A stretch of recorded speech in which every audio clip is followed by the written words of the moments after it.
welcome back to Up the Villa podcast. Welcome to the Debrief, where we take a little bit more of a deep dive tactically. We have a look at passing networks, average positions, and we just have a little bit more of an in-depth look at the overall performance. So thank you, everybody who enjoyed the match reaction.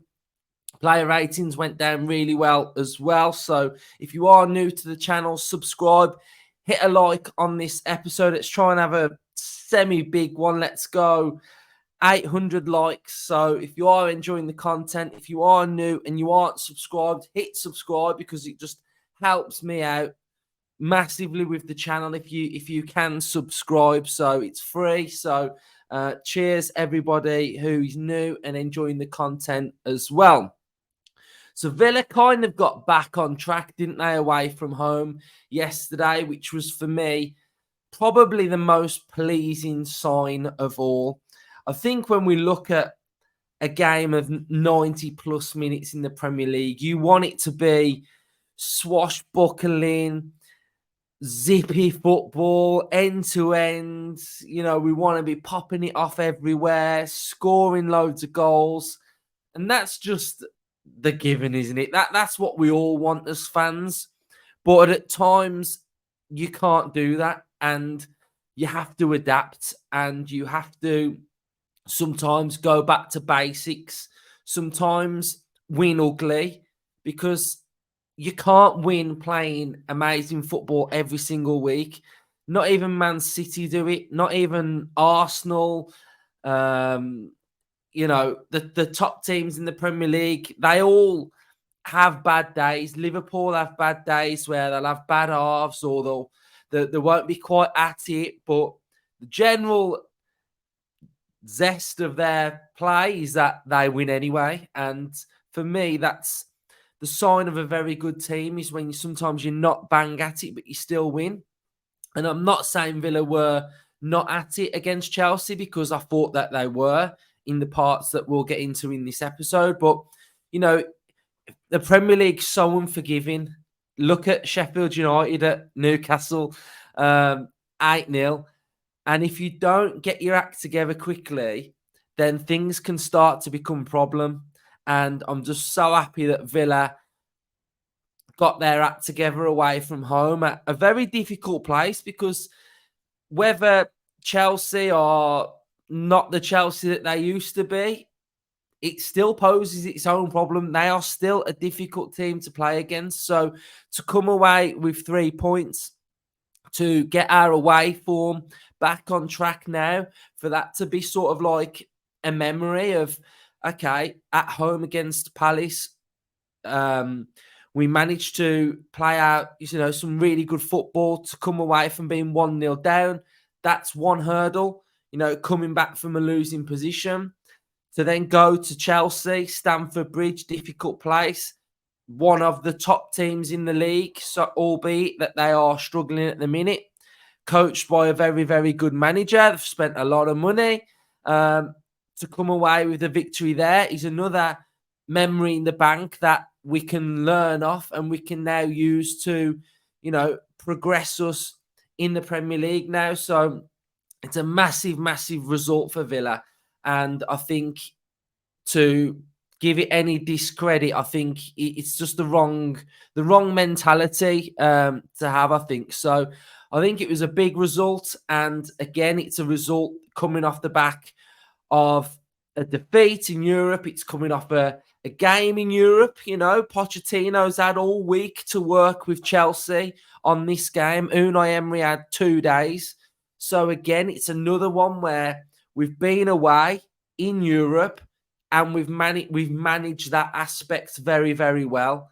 Did we look leggy? No, we looked fine. So I think that's something that I mentioned a couple of episodes ago, that I didn't want us to be that team that play in Europe then lose. So that's squashed now. So that, again, is really, really good. So all in all, it was a really good performance. And it was one that I really wanted to see back to what we were last season away from home. And I think that's something that Villa fans have really been craving for away from home. so far this season, what we've seen is that the away from home, we've been very much in stages. There's been gaps. It's just not been the Villa that we saw last season. And what I mean by gaps is we've had a gap here, a gap here. We've got a gap to this midfield, and then we've got a gap to the strikers. For me, it's been too easy for opposition players to just play in their area and in their zones, and then to have little runners coming through into those areas, bypassing our midfield completely. But against Chelsea, we didn't have any gaps, because what we were doing is what we were doing something similar to last season, is we was having our midfielders coming to help out the fullbacks. And what that does is it offers more defensive protection. So when Sterling's picking up the ball, he's got two players that he's got to beat, which makes it very, very difficult. If that ball goes in from Sterling all the way over to here, we're more defensively sound. We can deal with it a little bit better. And I think that's the mark of what we were seeing last season. Against Chelsea, we were seeing this sort of shape again, which is something that I really wanted us to do when we were talking about the match preview. We were just looking more defensively sound. We were able to get through the first 20 minutes, which in turn obviously gives you a little bit more of a foothold in a game, and I think we was able to do so. So I think from that aspect of the game, from the defending, Unai Emery spoke after the game that he was, I think he used the term cautious or something going into this game. He used a word like that, and I think you could tell even he was a little bit, wanted to get this one really, really right. And I think we did defend pretty well. We'll get into some of the things that really irked me towards the end of this episode. But the defending and the shape was far better. And it was very, very pleasing to see.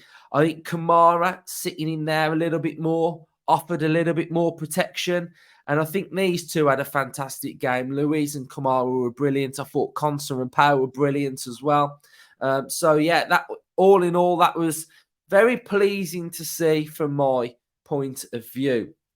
So let's have a look at some of the slides from the game then. So Aston Villa had back-to-back league wins at Stamford Bridge for the first time since 1933, which is a very long time. It's a very, very long time. And Unai is breaking records at Villa, which is amazing. Let's just hope he can break this record of winning a trophy and we can add one to our trophy cabinet. So we have got a XG of 1.04. They have a 1.35. We had 47% possession. They had 53% possession.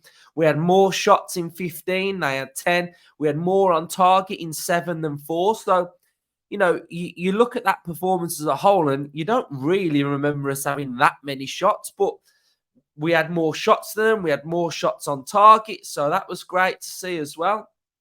We made 375 passes, 84% accurate passes. And they had 439 and they had 86% accurate passes. Dribbles, we had 39%, they had 38. We lost the ball 128 times, they lost it 125. We made 21 tackles, they made 22. 41 duels won for Villa and 53 for Chelsea. Shots by XG. Here you can see the XG shot map. You have also got the XG shot map with where those shots were taken from as well. So you can see Villa in the light blue, Chelsea the dark blue. How many shots we had in the box? Mad, really, because I don't recall us having that many, to be fair. Aston Villa's danger creation came down the centre of the pitch, which is pretty much, I guess, shows the expected threat of where our goal came from as well. And then this was Chelsea's danger creation, came from central areas and out wide on that right-hand side. Right, let's get stuck into the Aston Villa passing network then, and it is very, very good. You can see that the focal point of our team was Mr. Douglas Luiz. He was fantastic in this game. One of those games now where you just watch him and it all just blends into one because he's just that good and he doesn't stand out anymore. So that's just the best type of compliment I can give him. You can see that the Kamara is in a little bit more of a defensive position. The fullbacks aren't pushed on as much as what they usually are. So a bit more of a containing shape there from Villa. You've got Torres and Konsa with a good passing network. Luca Dean really passing and working with Zaniolo, offering a threat on that left-hand side. On the right-hand side, you've got Kamara, Cash, Diaby, and McGinn. One negative that I would say from the first half was Ollie Watkins, 6 touches all half. And you can see from this passing network that to finish this network off would have been a little bit more involvement from Ollie Watkins. I think he was starved of the ball. I think sometimes he could maybe come a little bit deeper to retrieve it. I know Emery's tried to change up his game a little bit, but I think if he just comes a little bit deeper, he could maybe just sort of add that little bit of a network in there as well. But for me, it's a good passing network. It shows width, and it just shows that, everybody is working with each other in unison as well. Here you can see Aston Villa's average positions. So you can see that the left back 12 and the right back number 2 aren't too far advanced. You've got Kamara in a little bit more of a holding role. You've got John McGinn actively taking up a role in the double pivot as well. Diaby 19, Watkins 11, and Zaniolo offering more of a threat as well. So you can really see that in this shape, we're in essence a 3-4-3. So we're going back to that 3-4-3 shape against Crystal Palace. 44 Kamara was more in a centre-back role, whereas in this game, it was a little bit more in between sort of the double pivot and a centre-back. So again, we're offering and we're showing that we can do things a little bit different. Tactically, it looks a little bit different from the last game, which is really good based on the level of opposition that we are coming against as well. The Chelsea passing network is a little bit chaotic. It looks a little bit like their playing style at the minute. No cohesion. You can see that they are heavy down that right-hand side. Left-hand side, Mudrik's really on his own, really. Jackson as well. So you can see that the balance there compared to a Villa passing network to the Chelsea passing network, Villa's shape of their team looks a lot better.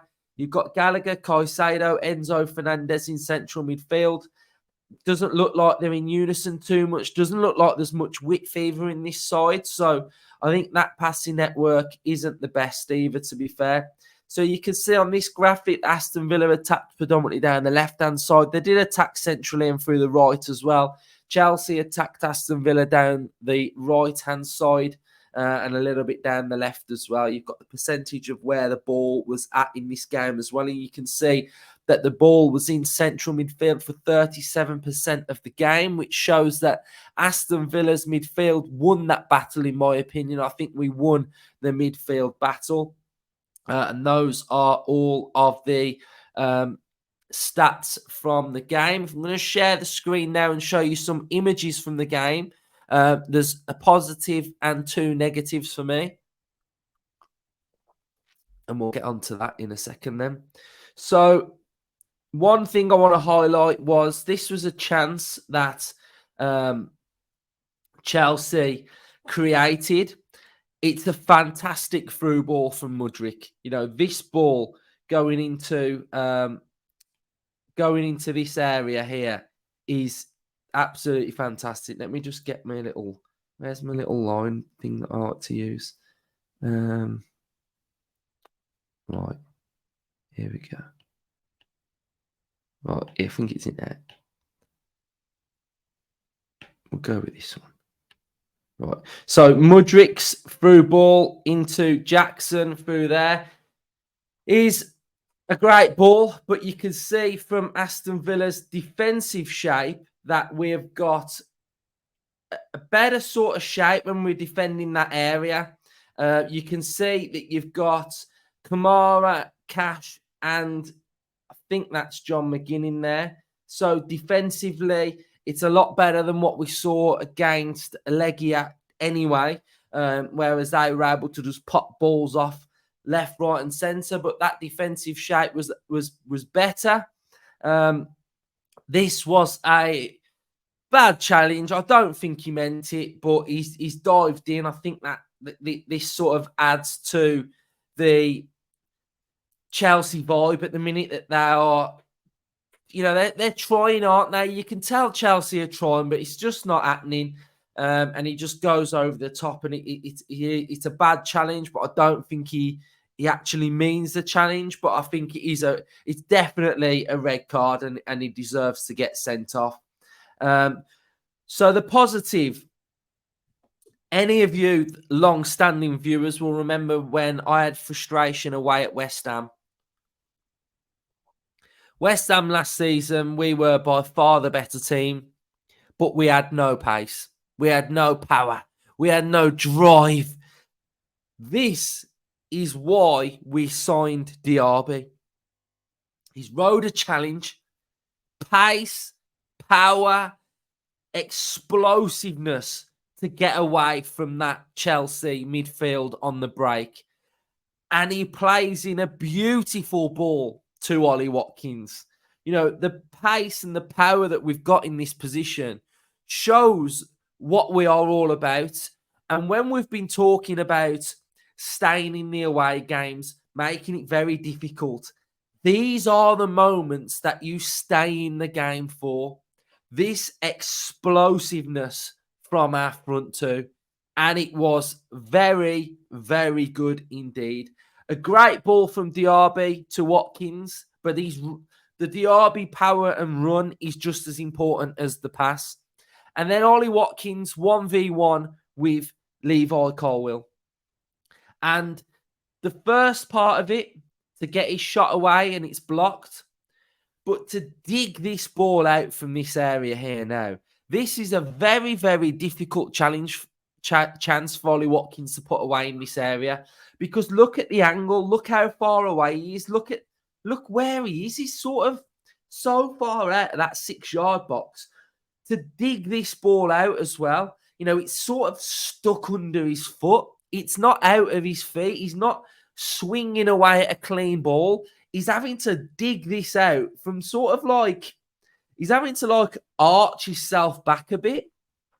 And to put this one away was absolutely fantastic. And it's a great finish. And hopefully now he can really go on now on a scoring spree, because you can tell what it meant to him. And I just feel like, it's great for him to get that goal, but it's a great finish and it's a great, great move.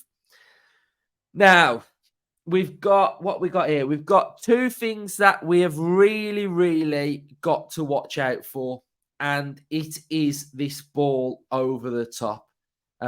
We've really got to be careful now of this ball over the top, because it was just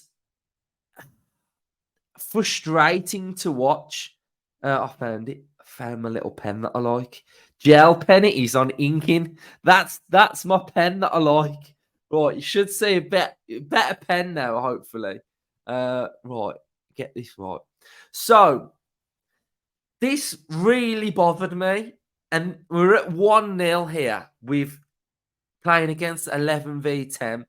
So you can see the long ball. You can see it's in flight. You can see it's come from this player here. Let's get my colour right. So you can see, I think that's come from Thiago Silva. And it's a ball over the top. Now, this is the chance where Sterling was one-on-one with Martinez, who pulled off a fantastic save. Luca Dean, he's got a real problem with players on his shoulder. And it's really frustrating to watch, just like me with this pen. It's really frustrating to watch because he's sort of got a lead on Sterling here. He's in front of Sterling. but I'm not sure whether he's trying to track the flight of the ball rather than stick with the man. Now, in this area here now, if I was Luca Dean, I'm running back as fast as I can to get in a position where I'm in control of where I know this ball's going. I think Luca Dean, you can see he's looking at the ball, which is fair enough. But if that ball was, say, in this zone here, you know where the ball's going. The fact that the ball's here, mid-flight, I'm sort of like, it's going like behind you. So get on your bike and sprint back as fast as you can. But the fact that he loses Sterling and Sterling's able to get through here, I don't know. I just think we've really got to work on Luca Dean with the ball and man in behind. And it's just something that he's got to work on and he's got to get better at because, the line is fairly high. The line is fairly high, but it's just a lofted, booted ball over the top. And I think we've just got to defend those far better if we're going to stick with this high line because this is a great chance. And, it's just a ball over the top and it needs to be defended better, in my opinion. Villa fans, let me know your thoughts on this high line. Not the high line, but this instance here. We've got another one here. And now it's Matty Cash on the opposite side. And again, I think you've got Luca Dean here for a starter. Pau Torres, Konsa. There's Pau Torres. And then Cash here looks like he's scrambling a little bit. But again, it was another one that he's just got acres and acres of space to run into. And from a poor finish from Chilwell, we've really got to defend that crossfield ball and especially the Luca Dean ball a lot better. I imagine that we were pushing at this phase, but again, we were undone by 2 balls over the top against a team with 10 men. And I think that for me has just got to be improved on a little bit, really. So, the defending of that high line on those 2 occasions really were very, very frustrating. But all in all, very happy with the performance, the away performance to get the victory. I think it's one of those that we can just tick off an issue that we've had. So it gives us something to massively build on now if we go and just have a little look at the Premier League table. I think it really puts us back in good stead, doesn't it? I think if we're sitting in 6th place now, so that's the area that I wanted us to be this season. That's where I've got us finishing this season. So we are in and around where we need to be off the back of I don't think we've even been our best yet. I think we're going to grow into this season, but we are where we kind of need to be. I did just want to give a little bit of a shout out to Ezri Konsa because I think he's gone through a very tough season so far, losing his partner in crime, having to build a new partnership with Pau and Carlos and that back line. And I just think if you have a little look at his stats so far this season, he's playing really, really well, Konsa. He's got a 7 against Everton, a 7 against Burnley, 6.9 against Liverpool, 7.3 against Palace, 7.7 against Chelsea. So he's really starting to build. And I think it was Pau Torres and Konsa's best game together. And I think we should praise both of them when they have big games because I'm still seeing stuff about Pau Torres looking off it, blah, blah, blah. They're building a partnership and they are looking good together. They looked really good together against Chelsea. And it's going to take time building a partnership. That partnership of keeping a high line, it cannot be built overnight. Yes, Pau Torres is a really good footballer, but the understanding of playing with your teammates in a new team and playing with Konsa And I think fair play to them against Chelsea because they both played really well. So there's the making there of a really good partnership, in my opinion, as well. So that's enough for me on this game. Hopefully you've enjoyed the debrief. Hopefully you've enjoyed me going into a little bit more detail on the shape of the team, etc. We'll be back tomorrow for a match preview for Everton in the Carabao Cup. So stay tuned for that one. Thanks, everybody, for enjoying the content and supporting the channel. It's highly appreciated from myself. Up the Villa.